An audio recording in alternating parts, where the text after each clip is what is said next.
That's a lot of people.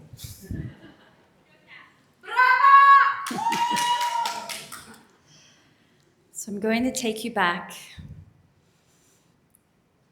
to August 2020. It's 2 a.m. and the world outside is still. Not just because it's 2 a.m., but because the world over is in lockdown. Down the hall from where I am, my 3 children are asleep in bed. My 10-month-old baby, my 10-year-old, and my 7-year-old. We'd just had birthday cake to celebrate his 7th birthday that night. I am not asleep, and I am not in bed. I am crumpled in the armchair that sits in my bathroom. My body doing things that I cannot control. My vision is blurred from tears. My throat is tight. My breath comes in jagged and short. And I am shaking, freezing cold in the tropics of Bali. The shakes are so visceral, I feel like my DNA is rewiring. In that moment, a web of lies and betrayal, years in the making, had revealed itself. And because nothing hard ever happens with an easy path forward, at the same time, my travel business was in complete freefall through no fault of my own. I had moved to Bali to lead a dream life, and instead, it had suddenly become a gilded cage. I was trapped, cut off from every person who loved me, all my friends and family in far-flung parts of the world who simply couldn't get to me, and I could not get to them. And in that bathroom, as my body was doing these things that I couldn't control, I was sitting there trying to work out what my next move would be because my health had been compromised by choices that were not mine.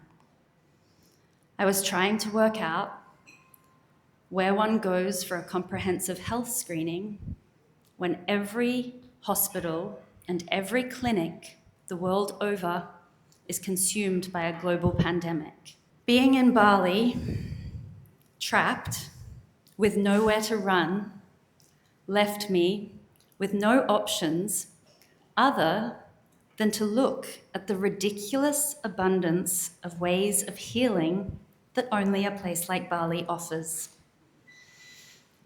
I had to dive in, dive deep, and so in the spare time that I did have, because as you might imagine, being a single mother of 3 small children doesn't leave you drowning in spare time, I did exactly that.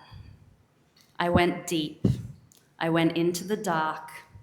No bypassing, no sugarcoating, no halfway.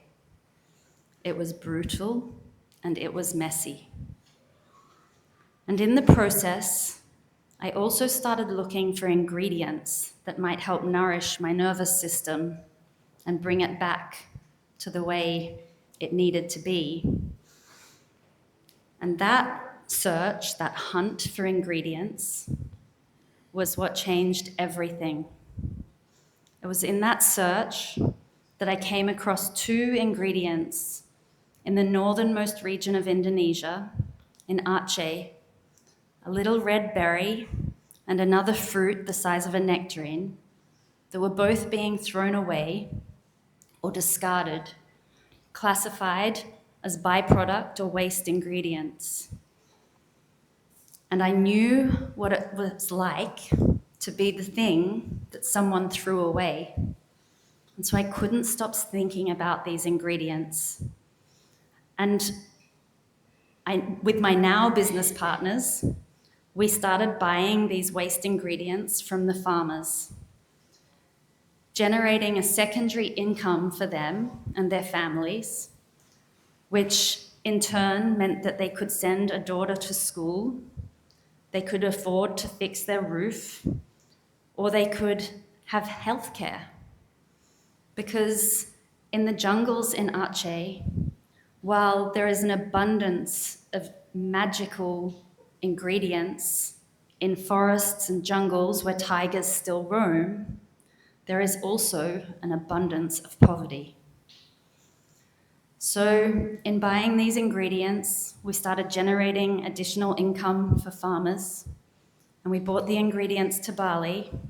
And in my kitchen in Barawa, I started formulating a drink that would nourish your mind and your mood. It was that drink that started to change everything. It did exactly what I needed it to do. It nourished my nervous system. It allowed me to sleep.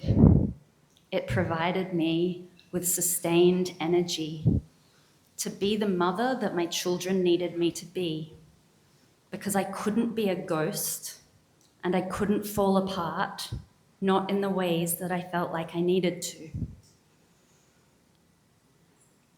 We created a drink that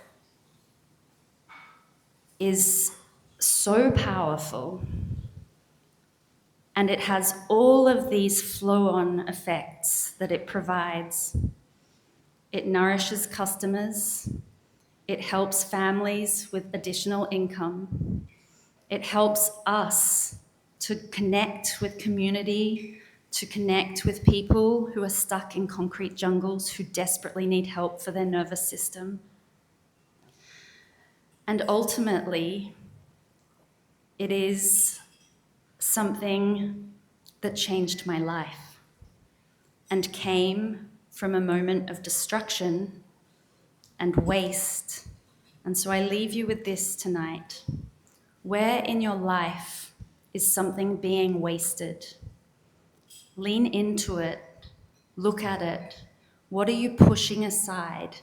Because it is quite possibly where your greatest asset is hiding. Thank you so much.